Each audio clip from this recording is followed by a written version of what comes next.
especially to our beloved teacher, Ma'am Porcel Ann. I'm Gian Pernito, so today I will discuss all about Dekada 60.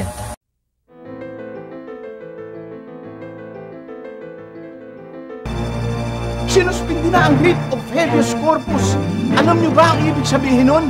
I have proclaimed martial law in accordance with the powers vested in of the Philippines.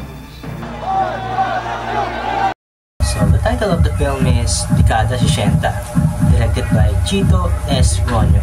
The author, Luwalhati Bautista, na pinagbibidahan naman ng isang veterana actress na si Vilma Santos, ang isang napakatapang na si Amanda Bartolome. Okay, so what's the main issue of Dekada 60? The main issue is the impact of martial law on the middle-class Filipino family, primarily experienced through the perspective of patriarch Amanda Bartolome.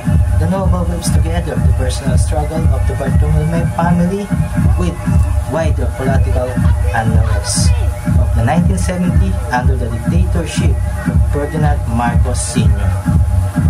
Okay, so what did I learn from the movie?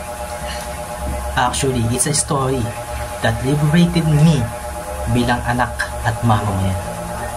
Next, the quotes. Ang payapang pangpang ay para lamang sa mga pangahas na sasalunga sa alimpuyo sa panahon ng unos. Yun lamang po, John Locke.